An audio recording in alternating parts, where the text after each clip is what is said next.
Assalamualaikum warahmatullahi wabarakatuh. A'udzu billahi minasyaitonir rajim.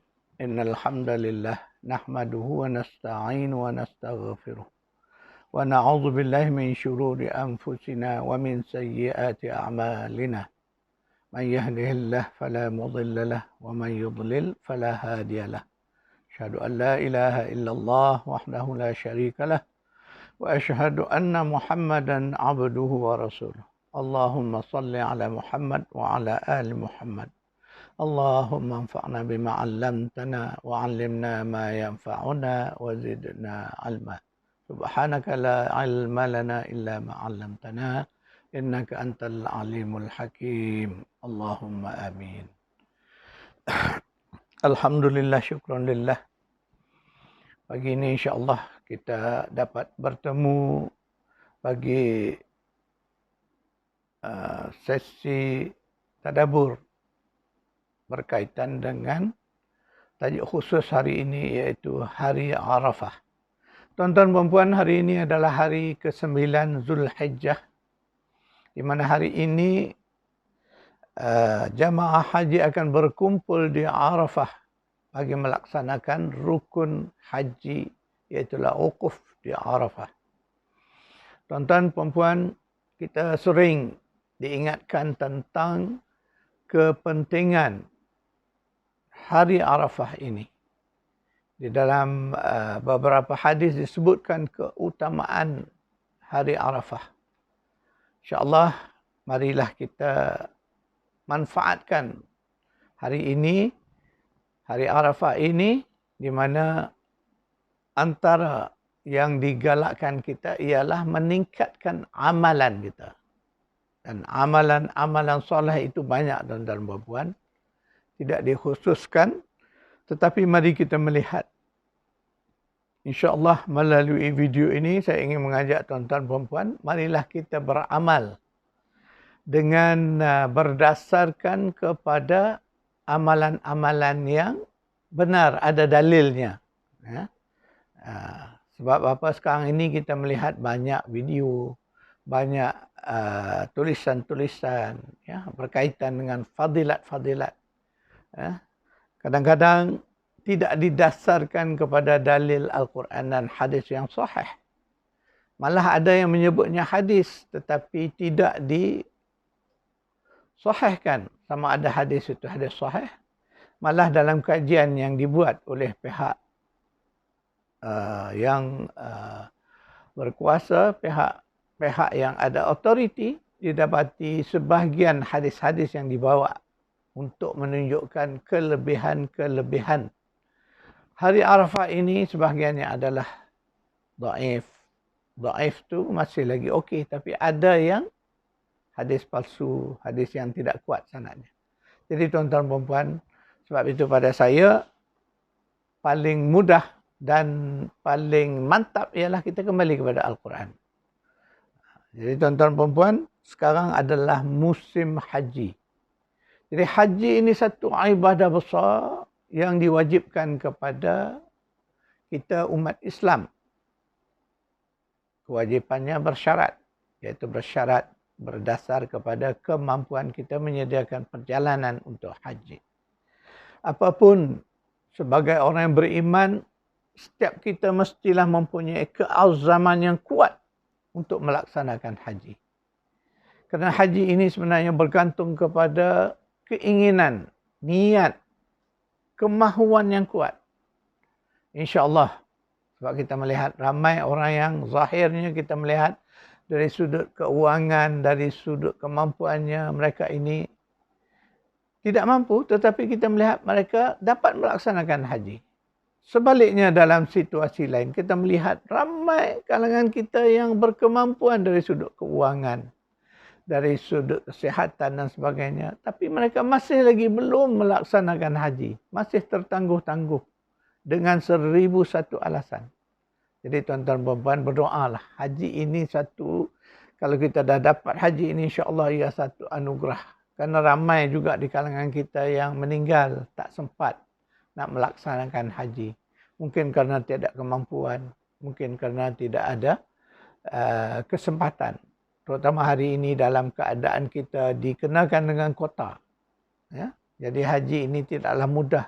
Ada duit, ada kemampuan, terus boleh dapat pergi haji. Ya. Jadi kita bersabarlah tuan-tuan perempuan dan berdoalah. Ya. Apatah lagi 2 tahun terakhir ini kita telah pun tidak dapat melaksanakan haji sebagaimana sepatutnya akibat COVID-19 ini. Berdoalah kita semoga tahun depan ya Allah bebaskan kita dari ancaman wabak COVID dan kita akan dapat kembali melaksanakan ibadah haji sebagaimana biasa. Tuan-tuan dan puan, berkaitan haji ini, untuk makluman, saya telah pun menulis sebuah buku tajuknya Spiritual Haji. Menyingkap hikmah dan intrinsiknya. Jadi buku setebal 287 ini mengupas haji dari pendekatan itu yang disebut pendekatan spiritual. Iaitu kita melihat hikmah, apakah hikmah manasik haji. Dan apakah sebenarnya pesan-pesan yang kita perlu kaji baru kita dapat daripada haji itu. Ya.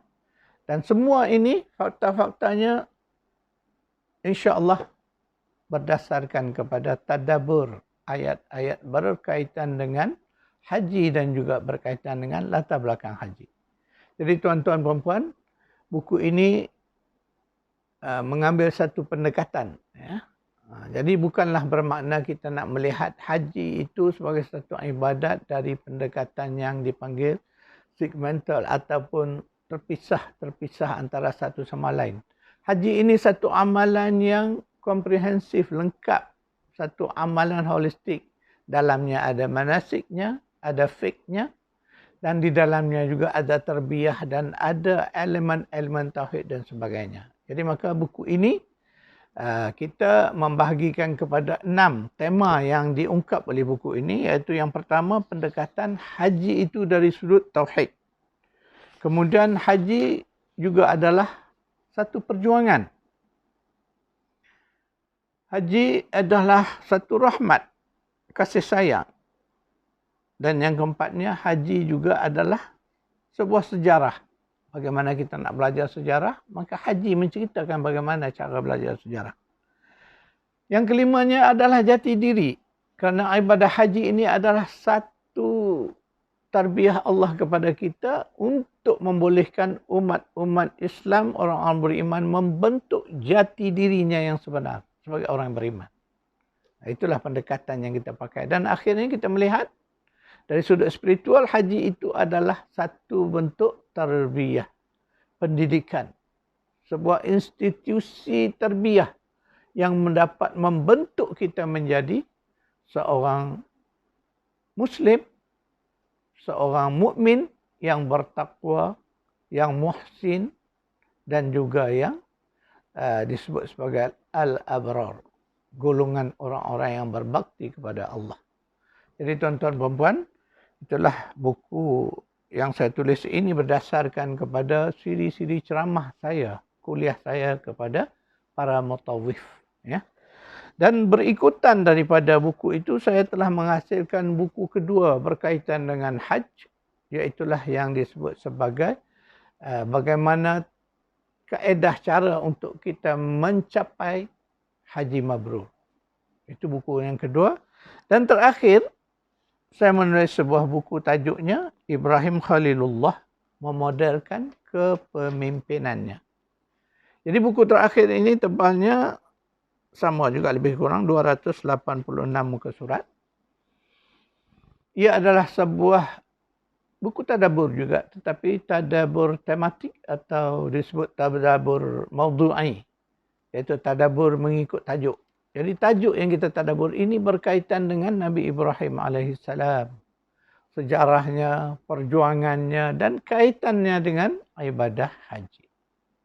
Jadi tuan-tuan perempuan, ya, dan buku Ibrahim Khalilullah ini lebih khusus kita nak melihat, ya, bagaimana cara kita nak memodelkan. Ini pendekatan baru disebut modeling, nak memodelkan atau bahasa kita disebut nak mengambil teladan, nak mengambil ibrah, nak mengambil uswah hasanah daripada sejarah dan perjuangan Nabi Ibrahim AS. Karena ketika kita mentadabbur ayat-ayat Al-Quran berkaitan dengan haji, umrah, maka kita tidak dapat lari daripada Nabi Ibrahim dan kisah ahli keluarganya. Jadi tuan-tuan dan puan, maka sebab itulah buku yang ketiga ini bolehlah dikatakan sebahagian daripada kajian saya ketika kita mentadabbur ayat-ayat Al-Quran berkaitan dengan haji dan umrah. InsyaAllah buku ini jika diizinkan Allah akan kita cetak. Jadi demikianlah sekadarnya saya nak menceritakan apa yang telah saya usahakan untuk berkongsi ilmu bagi memahami haji dan umrah secara lebih menyeluruh, secara holistik. Selama ini tuan-tuan dan puan, kita berkursus bila nak pergi haji, nak pergi umrah, kita diberi kursus. Dan kebanyakan kursus itu hanya menyebut tentang manasik. Sudut fiqahnya, tata caranya semata-mata. Jadi sebab itu pendekatan yang saya bawa ini untuk melengkapkan. Ya, sebagai satu haji umrah ini sebagai satu yang holistik, sempurna. Lengkap di dalamnya ada elemen spiritual. Nah, ini yang kita bahaskan dalam ketiga-tiga buku ini. InsyaAllah tuan-tuan dan puan. Tuan-tuan dan puan, kita sekarang berada di zaman COVID. Setahun lebih. Ya, kita telah diuji Allah dengan ujian wabak COVID-19 ini. Dan kita telah menempuh berbagai keadaan. Ada sebahagian daripada saudara-saudara kita yang Allah uji, di mana mereka itu positif COVID. Ada yang sebahagian telah mendapatkan rawatan, alhamdulillah sembuh dan kembali hidup normal. Dan sebahagian daripada saudara-saudara kita telah pun kembali kepada Allah berasbabkan COVID tadi. Maka kita mendoakan ya, sahabat-sahabat kita yang telah kembali, semoga mereka ini mendapat kematian yang dimuliakan dengan sebab ujian Allah ini. Dan kepada saudara-saudara kita yang kembali sihat setelah diuji dengan COVID ini, maka kita mendoakan kesejahteraan rahmat Allah kepada mereka kerana mereka berjaya menempuh ujian ini dengan sabar. Tuan-tuan dan puan, satu pelajaran yang kita dapat daripada COVID ini ialah Allah telah menyebut bahawa manusia ini, hidup kita ini penuh dengan ujian-ujian Allah. Itu yang disebut di dalam surah Al-Mulk. A'udzubillahi minasyaitonirrajim. Allazi khalaqal mauta wal hayata liyabluwakum ayyukum ahsanu amala. Ayat 2 dari surah 67. Dialah Allah itu yang telah menjadikan kematian, kehidupan ini supaya dia menguji kamu. Siapakah di kalangan kamu yang terbaik amalannya. Tuan-tuan dan puan, secara jelas, secara khusus disebut di dalam Al-Quran bahawa ujian-ujian yang Allah berikan kepada kita dalam apa bentuk pun, tujuannya ialah untuk Allah nak melihat siapakah kita yang terbaik. Jadi terbaik secara khusus disebut ialah sabar. Itu yang dijelaskan di dalam surah Al-Baqarah ayat 155 hingga 157. Di mana Allah menyebut bahawa dia menguji manusia itu dengan sedikit ketakutan, ya, kelaparan, kekurangan harta jiwa, buah-buahan. Ya. Kemudian di situ Allah kata, وَبَشِّرِ الصَّابِرِينَ di akhir ayat 155. Beritahulah berita gembira kepada orang-orang yang sabar. Nah, inilah dia matlamat ujian itu. Allah nak melihat kesabaran kita. Dan dengan kesabaran itu, Allah mengangkat orang-orang yang diuji tadi dengan kemuliaan. Nah, itu yang disebut di dalam ayat 157. A'udzubillahi minasyaitonirrajim. Ulaika alaihim salawatun min rabbihim wa rahmah wa ulaika humul muhtadun. Mereka itulah orang-orang yang memperolehi salawat daripada Rabb mereka. Dan mereka memperolehi rahmat. Dan mereka dari kalangan orang-orang yang memperolehi petunjuk daripada Allah. 3 benda besar yang Allah bagi. Yang Allah ganjarkan kepada orang-orang yang sabar. Kena jelas yang ini matlamat kita. Kena faham tuan-tuan dan puan. Kalau kita tak faham bahawa COVID-19 ini satu ujian Allah, maka itulah keadaannya hari ini kita melihat ramai orang yang mengalami tekanan jiwa. Malah ramai yang sanggup mengambil nyawanya sendiri, membunuh diri. Tak termasuk lagi orang-orang yang sedang mengalami kemurungan, gila akibat tekanan yang tidak mampu dihadapi. Tuan-tuan dan puan, kita orang beriman, ketika kita faham ayat-ayat yang saya baca tadi, kita kena bersabar. Tak ada pilihan lain lagi kita. Ketika ditimpa ujian, kita kena bersabar dan mengucapkan inna lillahi wa inna ilaihi raji'un.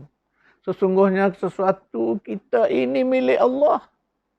Dan kepadanya lah semua kita akan kembali. Ketika kita yakin sungguh akan fakta ini, bahawa kita ini milik Allah, dan kita akan kembali kepadanya, insya-Allah kita akan redha dengan apa saja yang terjadi pada hari ini. Berapa ribu, berpuluh ribu ya, orang yang disahkan sebagai positif COVID terpaksa menjalani rawatan. Ada yang sampai sebahagiannya meninggal. Masya Allah, ini satu ujian yang berat tuan-tuan dan puan. Kepada mereka yang ahli keluarga ya, yang meninggal, bukan seorang, ada yang Allah uji satu keluarga 2-3 orang meninggal. Masya Allah. Jadi kita berdoalah kebaikan untuk mereka yang Allah uji ini. Dan kita bersyukurlah kerana kita ini Allah jaga kita lagi. Dan apa yang penting dalam menghadapi ujian-ujian Allah ini bukan sekadar berserah diri tuan-tuan dan puan. Tetapi juga kita perlulah berusaha menghindar. Itulah apa yang disebut sebagai usaha pencegahan. Hari ini kita disebut sebagai SOP. Maka kita jagalah SOP ini supaya dapat menghindarkan ya, daripada wabak ancaman COVID ini. Tuan-tuan dan puan, secara khusus video hari ini adalah ingin berkongsi sedikit maklumat untuk kita manfaatkan sesuai dengan hari Arafah. Jadi hari Arafah ini, inilah hari ini. Hari 9 Zulhijjah. Di mana pada hari ini, jamaah haji sedang berkumpul di Arafah. Untuk menunggu saat wukuf, iaitu gelincirnya matahari. Ya, pada hari ke-9 di Arafah. Jadi ketika itu masuklah waktu wukuf. Dan mereka melakukan ibadah yang disebut rukun penting. Haji itu ialah wukuf di Arafah. Tak ada wukuf, tak adalah haji. Itulah betapa pentingnya wukuf di Arafah itu. Jadi wukuf ini Allah takdirkan pada hari ini. Dilakukan pada 9 hari bulan Zulhijjah. Maka hari ini juga dikenali sebagai hari Arafah.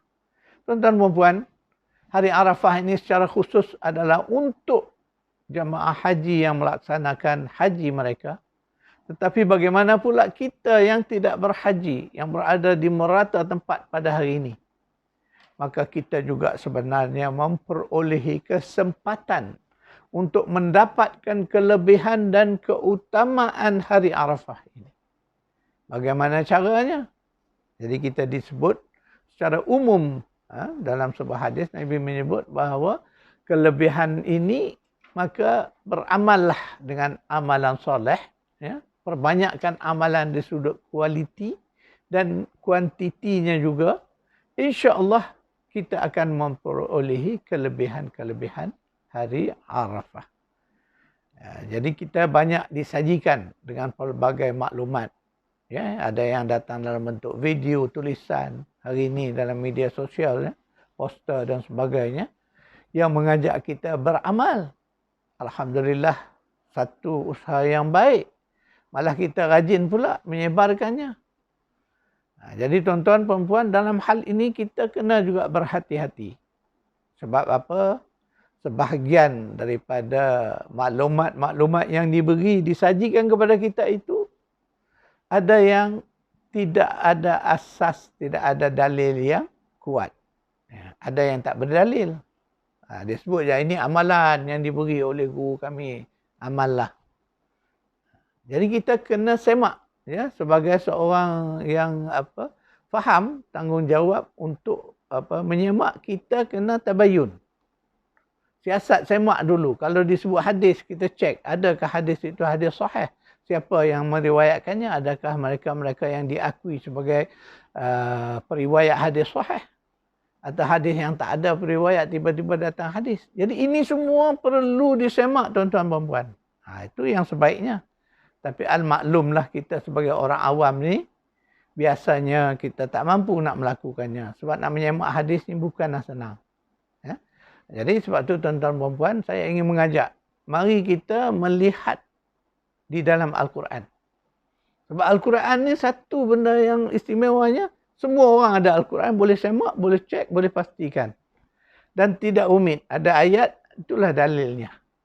Jadi tuan-tuan perempuan, hari ini saya nak mengajak tuan-tuan perempuan, mari kita melihat apakah amalan-amalan yang disebut di dalam Al-Quran berkaitan dengan Hari Arafah dan yang berkaitan dengan musim haji ini. Tuan-tuan perempuan, kalau yang memiliki Al-Quran atau memiliki terjemahan Al-Quran, kitab tafsir baik, ataupun paling tidak yang memiliki handphone yang ada aplikasi Al-Quran di dalamnya, marilah kita membukanya.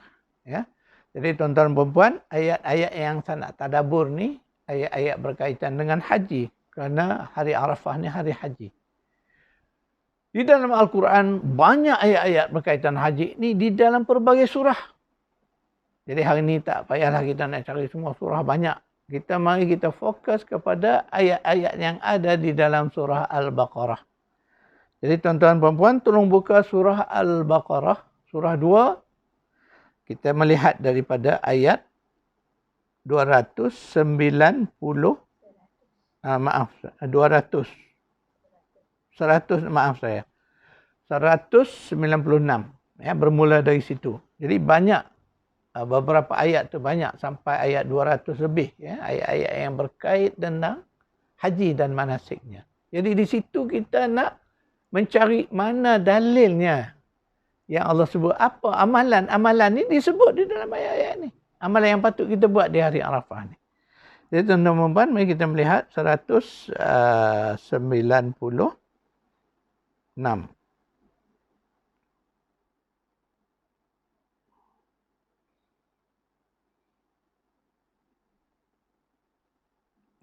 Jadi daripada ayat 196 ni Allah menyebut tentang haji.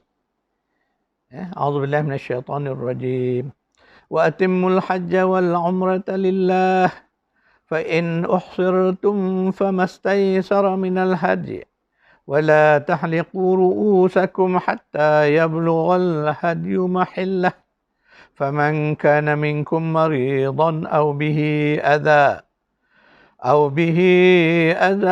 من رأسه ففدية من صيام أو صدقة أو نسك فإذا أمنتم فمن تمتع بالعمرة إلى الحج فما استيسر من الهدي فمن لم يجد فصيام 3 أيام في الحج و7 إذا رجعتم تلك 10 كاملة ذلك لمن لم يكن أهله حاضر المسجد الحرام واتقوا الله واعلموا أن الله شديد العقاب. Ayat 196. Dan sempurnakanlah ibadah haji dan umrah kerana Allah. Jika kamu terkepung, terhalang oleh musuh atau kerana sakit, maka sembelihlah korban yang mudah didapat. Dan jangan kamu mencukur kepalamu sebelum korban sampai di tempat penyembelihannya. Jika ada di antaramu yang sakit atau ada gangguan di kepalanya, lalu ia bercukur, maka wajiblah atasnya berfidyah, iaitu berpuasa atau bersedekah atau berkorban.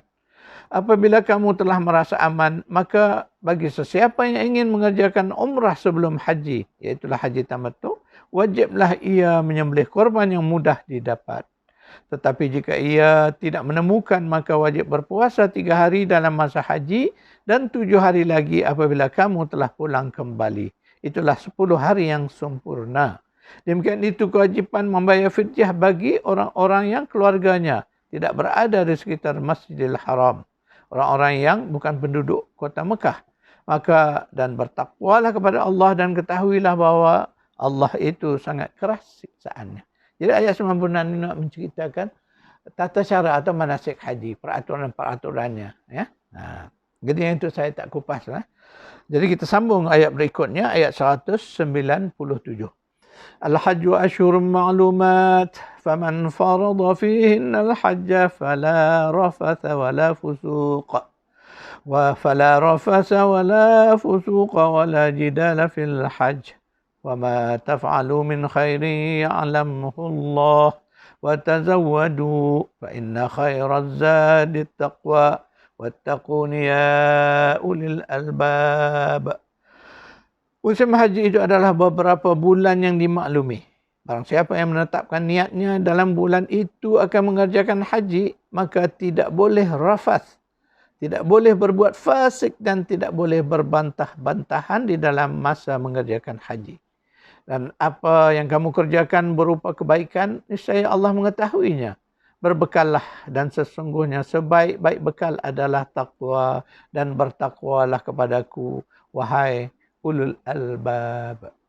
Ayat 197. Jadi Allah menceritakan dalam ayat ini ketetapan tentang waktu haji yang kita maklum dah. Ya? Dan dalam ayat ini ada 3 perkara penting larangan yang boleh merosakkan haji yang disebut. Yang pertama, fala rafatha. Rafatha ini ialah segala aktiviti, niat, keinginan untuk melayani syahwah hubungan kita, hubungan seksual dengan pasangan kita.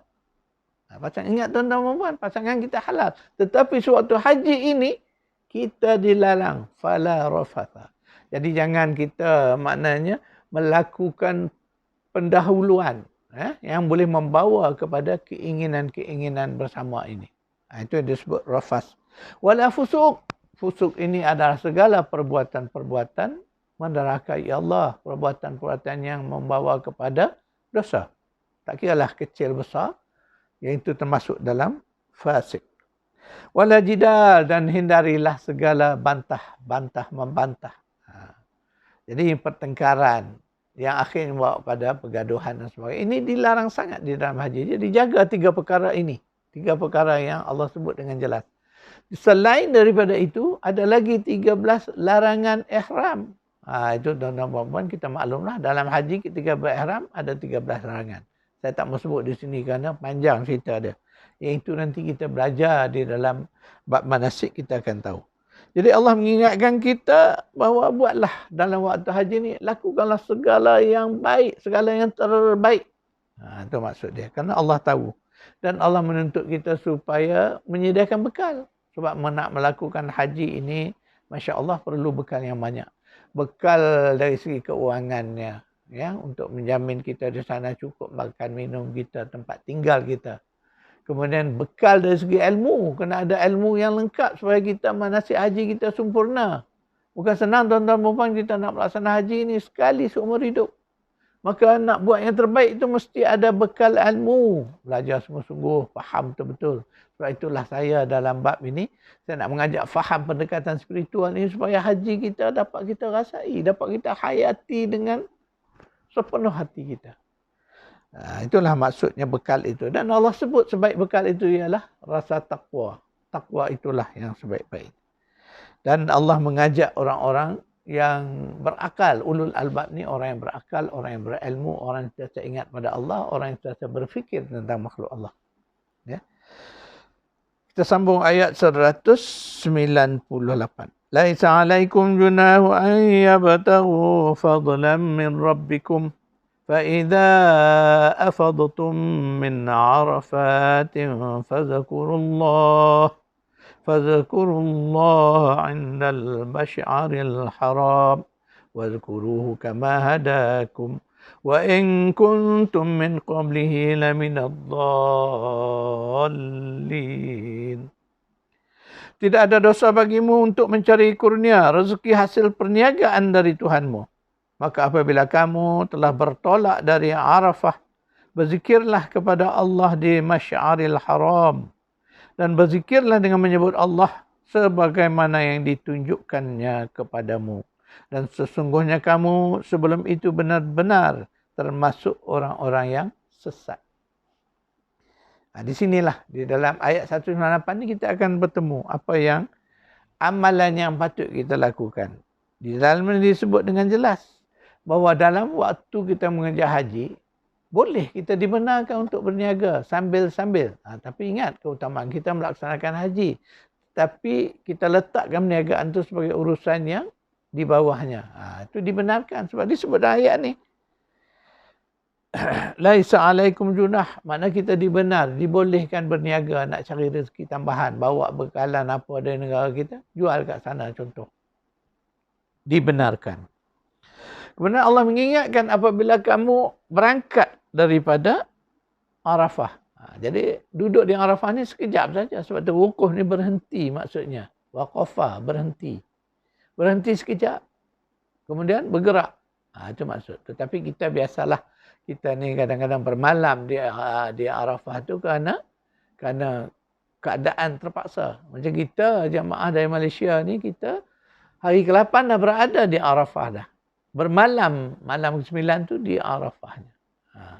Tetapi kena faham, rukunnya itu wukuf hanya sekejap saja berada pada hari ke-9 setelah masuknya zuhur, pagilincir matahari.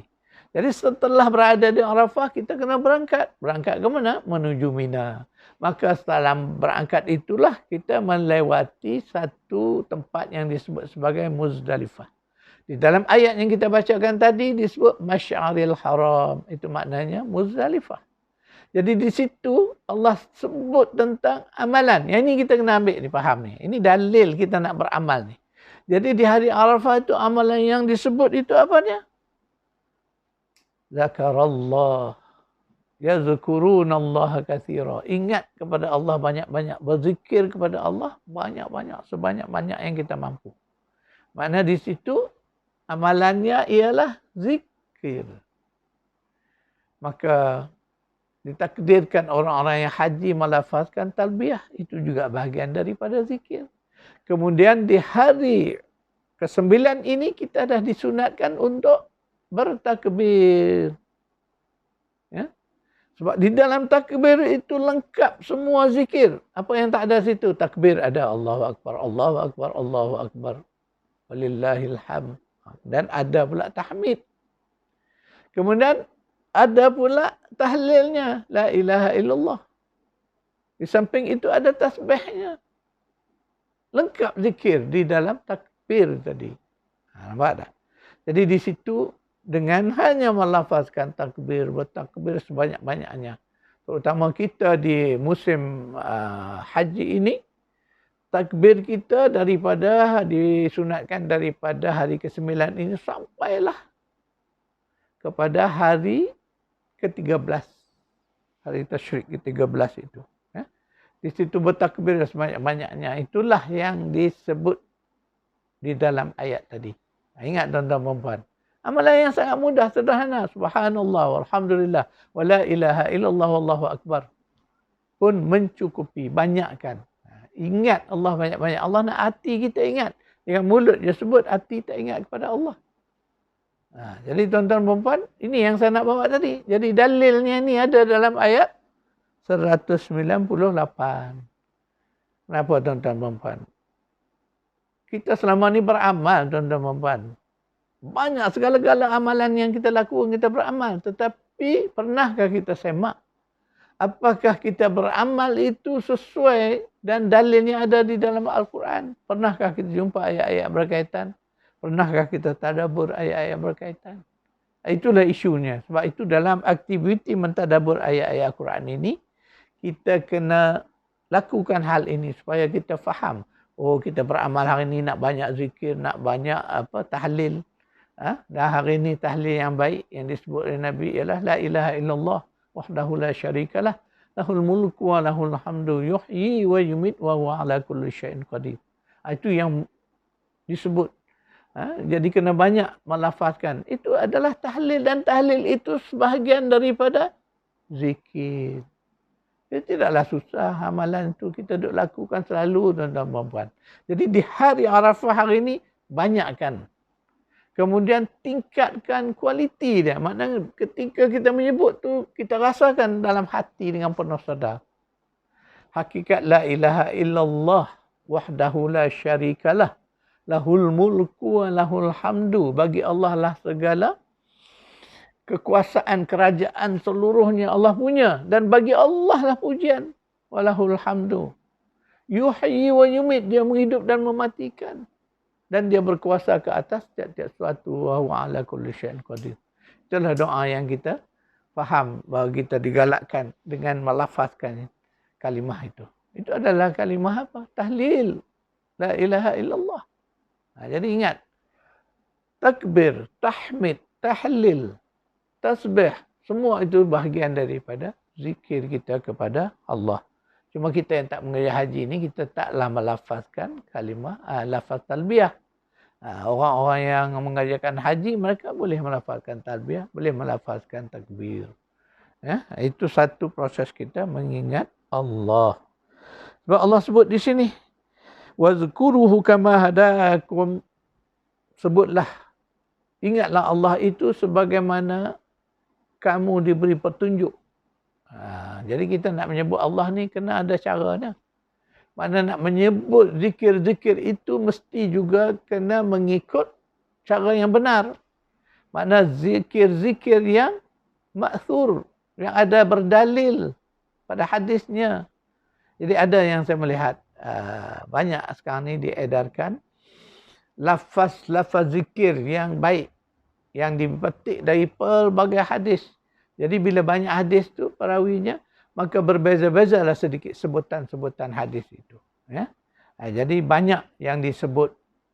Jadi boleh kita beramal dengannya itu. Atau paling mudah, paling sederhana, kita ambil amalan ataupun zikir-zikir yang mudah, yang kita dah biasa, yang kita sahkan bahawa ia adalah zikir-zikir yang maksur, yang berdalil. Ingat tuan-tuan, kalau kita beramal dengan zikir-zikir yang mungkin kita cipta sendiri atau dicipta oleh syekh-syekh kita, guru-guru kita sebagainya, maka yang terbaik ambil yang berdalil. Itu yang paling mudah. Ingat tuan-tuan membuat, walaupun dia pendek, ringkas, tetapi dia datangnya daripada Allah, daripada sunnah Rasul, maka itulah yang terbaik. Ingat tuan-tuan mempuan. Sebab jangan hari ini kadang-kadang banyak sangat orang menyajikan kepada kita, mengesyorkan kepada kita macam-macam amalan. Saya bercakap ni berdasar pada apa yang saya perhati dalam media sosial hari ini. Ada dalam bentuk videonya, ada dalam bentuk tulisannya, ada dalam bentuk posternya. Amallah sekian-sekian ini. Amallah sekian banyak, ratus kali, ribu kali dan sebagainya contoh. Ingat tuan-tuan dan puan, jangan kita mudah terpengaruh. Sebab itulah pada saya nak syorkan setiap yang kita nak amal tu semak dulu. Apakah ia berdalil? Adakah ia ada dalil hadisnya? Sebab banyak amalan-amalan ini datang daripada hadis. Lihat, adakah dalilnya? Jadi kita sahkan pula hadis itu hadis sahih, hadis dhaif, hadis maudhu'. Itu nak kena pastikan tuan-tuan dan puan. Jangan terus-terus dapat amal. Wah, kerana kita rasa apa? Lagi banyak beramal ini, wah, tentulah lebih baik. Baca 1000 kali, 2000 kali, 10,000 kali, Masya Allah. Sebenarnya, kalau kita melihat, Islam tak pernah memberatkan kita dengan jumlah kuantiti yang sangat banyak tu. Jadi sebab tu bila jumpa apa yang disebut sebagai hadis yang menyebut tentang jumlah-jumlah yang terlalu orang dipanggil melampau-lampau ini, kadang-kadang kita kena semak. Ya, kebanyakannya bukan hadis yang sahih. Jadi berhati-hatilah tuan-tuan dan puan. Saya bab hadis ini bukan mudah ya tuan-tuan dan puan, sebab kita perlu menyemak. Jadi hari ini kita semaklah dengan pejabat mufti ke contohnya. Minta penjelasan kalau rasa kurang jelas. Dan sentiasa ikutlah. Saya melihat macam pejabat mufti wilayah dia sentiasa menyajikan apa dipanggil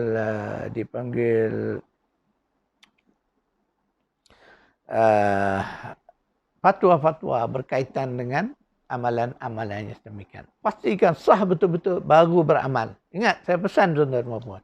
Ya. Sebab amalan ini, setiap amal yang Allah terima itu mestilah amalan yang ada dalil.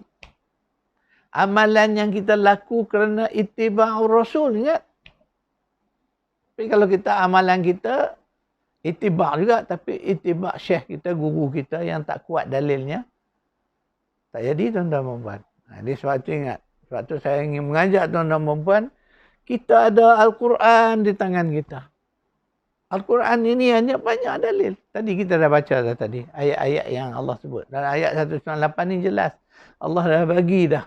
Mana itulah perintah Allah. Ya? Dalil daripada Quran, Allah suruh kita berzikir banyak-banyak pada hari ini. Hari Arafah.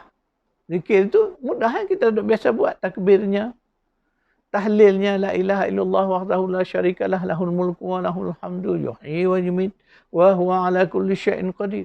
Baca banyak-banyak dengan menghadirkan hati dan rasa keagungan Allah, kebesaran Allah. Itulah yang terbaik dan mudah, sederhana. Tak perlu nak hafaz yang banyak-banyak yang ada tu. Ya? Itu keutamaan kita. Kemudian Allah kata, kamu dulu dalam keadaan sesat. Jadi tuan-tuan dan puan, kita muhasabahlah diri kita. Jadi kesesatan kita dulu, masa lampau kita, kena ingat balik. Kita ni bukan lahir-lahir dari perut ibu kita, kita sempurna, tidak. Sebahagian kita Alhamdulillah belajar agama, faham Islam, dah beramal dari kecil. Ada orang yang dah nak pencen dah, baru tersedar. Barulah teringat nak beramal. Sedangkan waktu lampau dalam kesesatan. Ini maksud ni kena faham. Jadi pada Allah tak jadi masalah. Yang penting sekarang sedar, insaf, bertaubat, kembali kepada Allah. Mari kita lakukan semua amalan-amalan yang terbaik ini. Jadi itu tuan-tuan dan puan, kita kena melihat, walaupun kita ini Islam keturunan, lahir dari Islam. Tapi berapa ramai di kalangan umat kita ni, ya, yang baca Fatihah pun tak betul lagi. Ada yang tak tahu baca pun ada. Tak kira lah berapa ramai yang tak faham Fatihah itu, Masya Allah lah lagi ramai. Kan? Jadi macam mana standard ni? Itulah ukuran kita. Sebab itu Allah sebut ni. Wa in kuntum min qablihi laminadh-dhallin. Kamu sebelum ini ramai yang sesat. Jadi hakikat ni yang kita kena terima. Jadi kita semaklah diri kita ni. Okey dah aku ni sekarang ni. Baca Fatihah, faham tak apa maknanya? Solat aku, kalimah-kalimah yang aku ucapkan dalam solat aku faham kan tidak? Contohnya. Itu sebab kena belajar tuan-tuan dan puan. Mari kita sambung kepada ayat 199. A'udzubillahi minasyaitonirrajim. Summa afidhu min haitsu afadhan nas wastaghfirullah innallaha ghafurur rahim. Ayat 199. Kemudian bertolaklah kamu dari tempat bertolaknya orang-orang banyak, iaitu dari Arafah, dan mohon ampun kepada Allah. Sesungguhnya Allah Maha Pengampun lagi Maha Penyayang. Dalam ayat 99 ini jelas nyata Allah dah sebut dah. Apakah amalan yang kita kena lakukan? Istighfar. Ingat, tadi kita sebut dalam ayat sebelumnya ialah zikir. Ya, ayat ni Allah sebut istighfar. Maka banyaklah beristighfar pada hari Arafah ni tuan-tuan dan puan. Istighfar sederhana. Astaghfirullah. Tambah lagi astaghfirullahal azim. Tambah lagi astaghfirullahal azim. Alladzi la ilaha illa wal hayyul qayyum wa atubu ilaih. Nak hebat lagi, baca lagi apa yang disebut penghulu istighfar. Allahumma anta rabbi la ilaha illa anta khalaqtani. Baca. Itu panjang. Jadi istighfar ini Allah sebut dengan jelas dalam ayat 199. Itulah dalilnya. Maka beramal dengan yang ini. Karena kita yakin sungguh dalilnya kita dah boleh baca sendiri. Tuan-tuan lihat ni kan dalam ayat ni. Jadi tak payah lagi nak apa. Kadang-kadang kita terlalu ta'assub sangat dengan macam-macam doa, macam-macam yang dibagi oleh. Ada yang dari guru lah, dari ustaz dan sebagainya. Mari kita kembali kepada Al-Quran ni tuan-tuan dan puan. Jelas, nyata, mudah. Allah suruh kita zikir banyak, istighfar. Dua benda yang disebutkan dalam ayat yang kita baca tadi. So sebab itulah hari ni hari untuk kita istighfar banyak-banyak. Kerana kita pun faham hari Arafah ni hari yang paling banyak Allah selamatkan manusia daripada api neraka. Berdoalah kita banyak-banyak minta ampun kepada Allah. Bertaubat banyak-banyak hari ni. Istighfar. Kerana Allah suka kita ni minta ampun kat dia. Kalau kita tak mau minta ampun, itu Allah tak suka. Sebab apa? Sombong. Orang sombong. Tapi orang yang minta ampun ni, dia sedar diri dia. Dia sedar kesalahan dosa-dosa dia. Itulah yang kita boleh lakukan. Kemudian kita sambung dengan ayat 200. فَإِذَا قَضَيْتُمْ مَنَاسِكَكُمْ فَذَكُرُوا اللَّهَ كَذِكْرِكُمْ آبَاءَكُمْ أَوْ أَشَدَّ ذِكْرًا فَمِنَ النَّاسِ مَنْ يَقُولُ رَبَّنَا آتِنَا فِي الدُّنْيَا وَمَا لَهُ فِي الْآخِرَةِ مِنْ خَلَاقٍ فَإِذَا قَضَيْتُمْ مَنَاسِكَكُمْ. Apabila kamu telah menyelesaikan ibadah hajimu, maka berzikirlah dengan menyebut Allah. Sebagaimana kamu menyebut-nyebut, membangga-bangga nenek moyangmu. Atau berzikirlah lebih banyak dari itu. Maka di antara manusia ada yang berdoa, Ya Tuhan kami, berilah kami kebaikan-kebaikan dunia. Dan tiadalah baginya bahagian yang menyenangkan di akhirat. Ayat 200, Allah menyebut, tengok, selesai dah manasik haji. Kita tak buat haji lah tuan-tuan dan puan ya. Tetapi maknanya selesai manasik haji ni bergantung. Ada orang yang cepat-cepat selesai dia. Dan ada yang selesai sampai hari ke-13. Bila selesai tu Allah mengingat kita, jangan lupa ingat pada Allah terus. Sebut nama Allah selalu. Makna dalam harian kita, apatah lagi kita telah menyempurnakan haji, dapat haji dah. Sambung terus zikir kita kepada Allah. Dan zikir, makna zikir yang sederhana ialah dari hati kita ingat kepada Allah. Tapi kita biasa difaham zikir dengan lafaz, lisan. Itu yang kita menyebut Subhanallah, Alhamdulillah, wa la ilaha illallah, Allahu Akbar. Zikir. Kemudian Allah menyebut dalam ayat 200 ini, ada sebagian manusia. Dia berdoa, dia minta dunia saja. Itu yang dia sebut. Rabbana atina fid dunya. Dia sebut, dia tak sebut kebaikan pun di situ. Dia minta dunia. Dunia ni kita fahamlah. Minta harta banyak, minta rezeki yang mewah, minta anak-anak yang ramai, contoh, harta yang banyak, kesenangan hidup duniawi. Dia ada sebagian manusia yang minta itu kepada Allah. Tapi Allah kata, rugi orang yang begini kerana di akhirat itu tak ada apa-apa bahagian untuk dia. Maka solusinya Allah bawa di dalam ayat berikutnya, ayat 201. Wa minhum man yaqul Rabbana atina fid dunya hasanatan wa fil akhirati hasanah wa qina azaban nar. Sebahagian daripada mereka itu, mereka berdoa dengan lafaz Rabbana atina fid dunya hasanah. Berilah kepada kami ya Allah kebaikan di dunia. Wa fil akhirati hasanah, dan di akhirat esok kau berilah juga kebaikan kepada kami.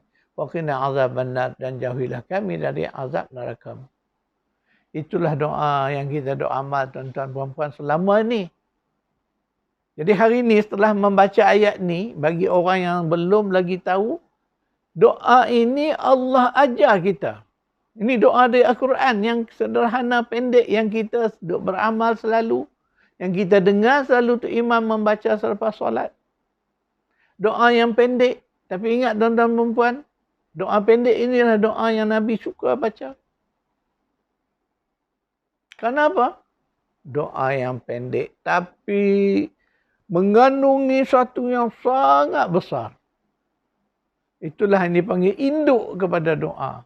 Ibu, seluruh doa ada dalam doa ni. Doa yang pendek ni lengkap dah semua. Bila disebut hasanah di dunia ni, termasuklah apa saja kebaikan yang kita nak, yang kita harapkan waktu kita hidup sementara di dunia ni, dah ada dalam doa ni.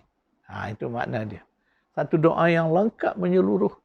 Kemudian kita tak lupa minta di akhirat. Kenapa? Walal akhiratu khairun laka minal ula. Akhirat itu jauh lebih baik. Karena dia kekal. Maka kita minta juga kebaikan di sana. Sebab sanalah kebaikan yang kita nak. Kebaikan dia kekal abadi. Maka kita rangkum dalam doa itu. Ya Allah, berilah kami hasanah fil akhirah. Kemudian akhirnya kita waqina azabannar. Ya Allah, jauhilah kami dari azab seksa neraka-Mu. Minta jauh tuan-tuan perempuan. Ya.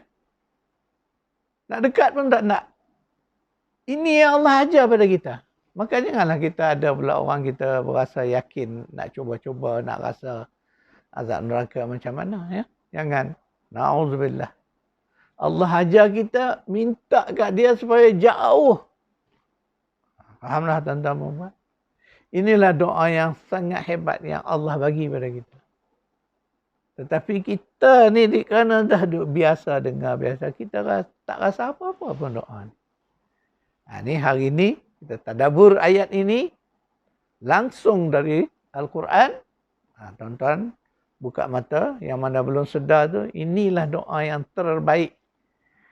Hari ni pun kita nak Arafah, doa terbaik hari Arafah ni, inilah dia. Rabbana atina fid dunya hasanah wa fil akhirati hasanah wa qina azabannar. Tuan-tuan perempuan. Ayat berikutnya 202. Ulaika lahum nasibun mimma kasabu wallahu sari'ul hisab. Mereka itulah bagi mereka habuan, bahagian daripada apa yang mereka usahakan. Sedangkan Allah itu maha segera, maha cepat hisab hitungannya. Jelas dalam ayat ini Allah kata apa yang akan kita dapat, nasib kita di sana nanti bergantung kepada apa yang kita usahakan. Dan sebab itulah kita kena ingat balik, banyak ayat-ayat yang membuktikan bahawa Allah kata, kau nak syurga, mestilah syaratnya dua. Iman dan amal soleh. Sama dengan ayat ni. Bukan sekadar beriman, cakap beriman, tapi tak ada amalan soleh. Tak dapat juga. Ataupun ramai orang yang hidup di dunia beramal soleh, tetapi mereka tidak beriman. Contoh orang kafir. Ramai yang pemurah, ada yayasan menyumbang berbilion ringgit ada. Tapi amalan baik itu tak ada nilai di sisi Allah kerana mereka tidak ada iman. Jadi hendakkan jannah mestilah syaratnya iman dan amal soleh. Itu banyak disebut dalam Al-Quran. Jadi tuan-tuan perempuan, ya, sekadar itulah apa yang saya ingin kongsikan dengan tuan-tuan perempuan bersempena hari baik ini. Hari Arafah ini, maka marilah kita beramal. Saya mengajak tuan-tuan perempuan. Dan biarlah kita beramal dengan ilmu. Inilah sedikit ilmu yang saya kongsikan ini. Supaya kita beramal dengan amalan yang ada dalil yang kuat. Terutama dari Al-Quran dan daripada hadis. Maka marilah tuan-tuan perempuan kita lakukan sebaik-baiknya pada hari Arafah. Alhamdulillah hari ini saya percaya kita semua ramai di kalangan kita ni yang berpuasa. Alhamdulillah. Karena puasa ini juga disebut sabar itu adalah puasa. Jadi sebab itu puasa ini sangatlah signifikan dalam musim kita ni. Musim yang kita dituntut bersabar ketika kita diuji Allah dengan COVID ni. Jadi dengan berpuasa itu, insya-Allah kita akan menguatkan imuniti kita, daya tahan kita. Itulah maksud sabar itu ialah nak meningkat daya tahan, kesabaran tu. Jadi puasa inilah latihannya, tarbiyah yang Allah bagi pada kita. Alhamdulillah, satu daripada amalan baik yang kita lakukan hari ini ialah puasa sunat. Puasa sunat yang dikaitkan dengan hari Arafah. Hari yang sangat banyak kelebihannya. Apatah lagi juga kita disebut doa yang berpuasa tu, Masya Allah, lebih mustajab. Nampak kaitan dia.